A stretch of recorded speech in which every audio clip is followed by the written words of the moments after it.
Hi guys, B double welcomes you again. तो कि चलिए न्यू आईपीओ आ गया है, तो कि न्यू स्वान मल्टीटेक लिमिटेड का आईपीओ आने वाला है।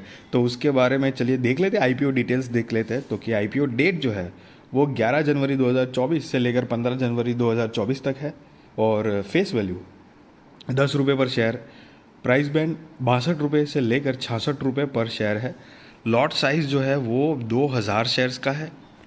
टोटल इशू साइज देखेंगे तो कि 50,16,000 शेयर्स, करीब 33 करोड़ 11 लाख रुपए कंपनी जुटाएगी इस टोटल इशू साइज से। और सारे के सारे फ्रेश इश्यूज के माध्यम से आएंगे, मतलब 50,16,000 शेयर्स, 33 करोड़ 11 लाख रुपए कंपनी जुटाएगी, जिसका बेसिस ऑफ अलॉटमेंट 16 जनवरी 2024 को है। तो कि अगर इनकेस आपने ये आईपीओ में अप्लाई किया होगा और आपका आईपीओ मतलब करते हो और आपका आईपीओ नहीं लगता है, तो रिफंड की इन्फॉर्मेशन 17 जनवरी 2024 को मिल जाएगी आपको। और अगर आपका आईपीओ लग जाता है तो शेयर्स आपके डीमेट अकाउंट में क्रेडिट हो जाएंगे 17 जनवरी 2024।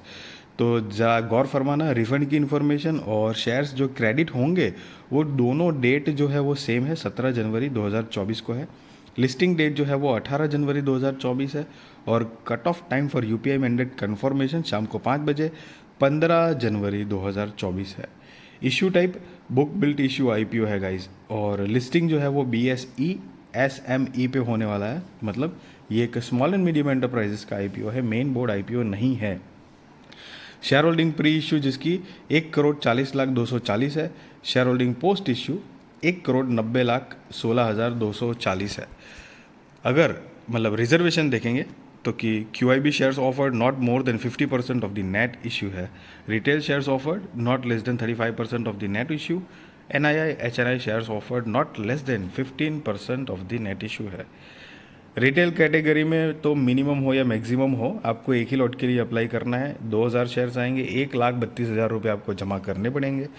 एच एन आई में मिनिमम 2 लॉट के लिए अप्लाई करना है, 4,000 शेयर्स आएंगे, 2,64,000 रुपये आपको जमा करने पड़ेंगे। गाइस यहाँ से आपको पता चल रहा होगा कि आईपीओ अप्लाई करने की अमाउंट ही कितनी हैवी है। 1,32,000 रुपये है आईपीओ अप्लाई करने के लिए, 2,000 शेयर्स आएंगे।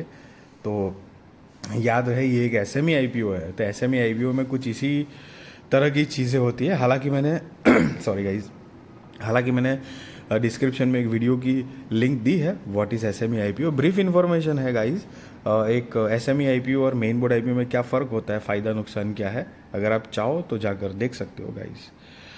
तो चलिए अभी प्रमोटर्स की बात करें तो कि उपकर सिंह, वरुणप्रीत सिंह आहूजा एंड कन्वरदीप सिंह, ये कंपनी के प्रमोटर्स हैं, जिनकी शेयर होल्डिंग प्री इशू 100% है और शेयर होल्डिंग पोस्ट इशू नहीं दी गई है। मतलब अभी सारा का सारा जो स्टेक है वो ये प्रमोटर्स के पास ही है। आफ्टर आईपीओ क्या होगा तो उसकी माहिती नहीं दी गई है।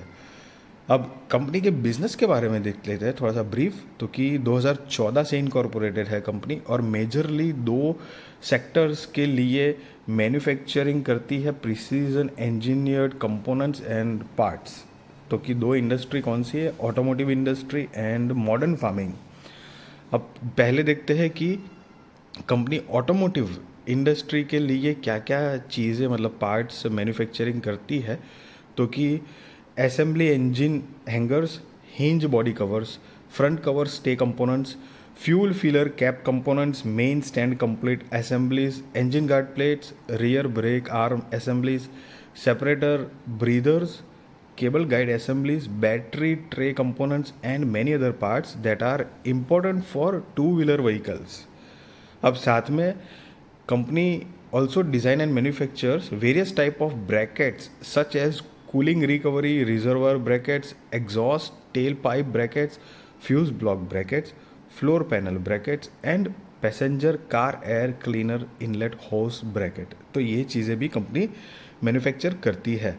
अब फार्मिंग के लिए देखेंगे क्या क्या चीज़ें कंपनी मैन्युफैक्चर करती है। तो कि rotavators, seeders, super seeders, weeders, potato planters, potato diggers, fertiliser separate spreaders, mulchers, puddlers, laser land levellers, disc ploughs and many other agricultural components. अब ये जो मैन्युफैक्चर करती है उनका जो कि एग्रीकल्चरल कंपोनेंट जो मैन्युफैक्चर करती है उसकी manufacturing facility Ryan Ludhiana Punjab में है फैसिलिटी, और ऑटो कंपोनेंट्स जो मैन्युफैक्चर करती है उसकी manufacturing facility Vithalpur village Ahmedabad Gujarat में है guys.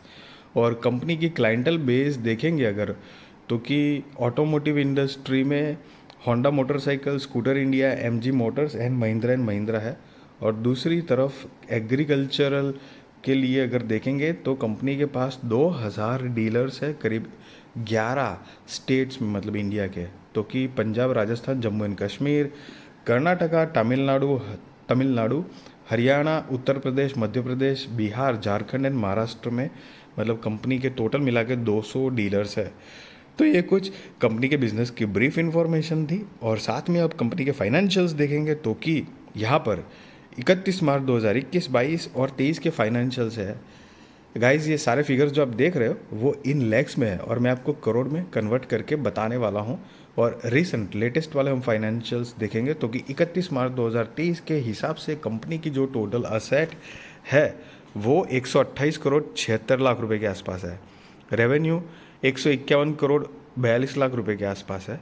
Profit after tax 9 crore 91 lakh रुपए के आसपास है, सॉरी गाइज 9 करोड़ 91 लाख रुपए के आसपास है। Net worth 29 crore 81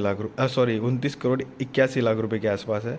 reserves and surplus 26 crore 31 lakh रुपए के आसपास है। और टोटल बोरोइंग्स 39 करोड़ 15 लाख रुपए के आसपास है। आप यहाँ पर नीचे पढ़ सकते हो कि अमाउंट इन लैक्स लिखा हुआ है, तो मतलब सारे फिगर्स लैक्स में थे और मैंने आपको करोड़ में कन्वर्ट करके बताया।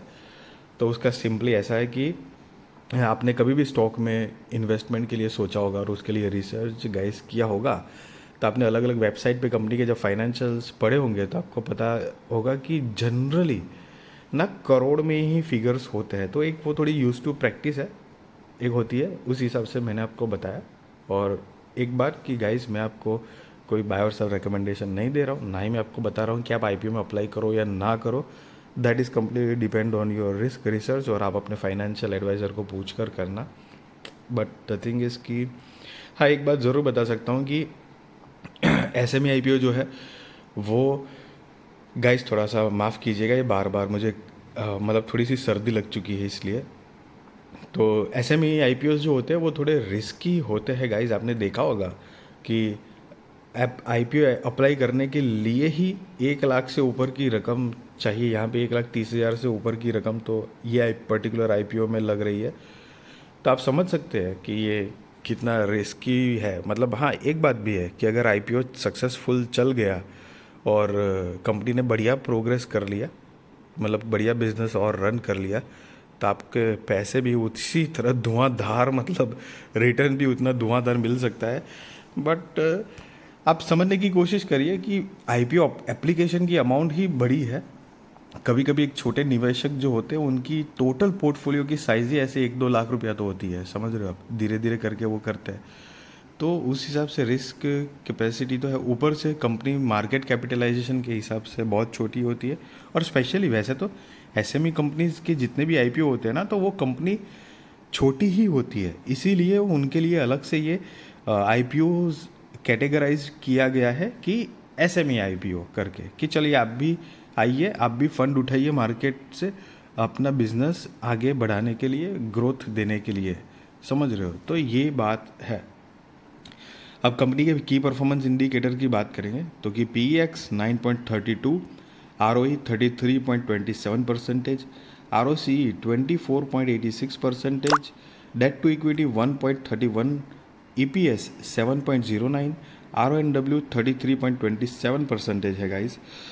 कंपनी की अगर ऑब्जेक्ट ऑफ इश्यू मतलब आईपीओ लाने का जो रीज़न है वो देखेंगे तो कि funding of capital expenditures towards purchase of certain machineries for existing manufacturing unit located at Ryan, Ludhiana, repayment of a portion of certain borrowings availed by the company, मतलब कर्जा चुकाना है, उसके लिए भी चाहिए पैसे, to meet working capital requirements, और चौथा है जनरल कॉरपोरेट पर्पस।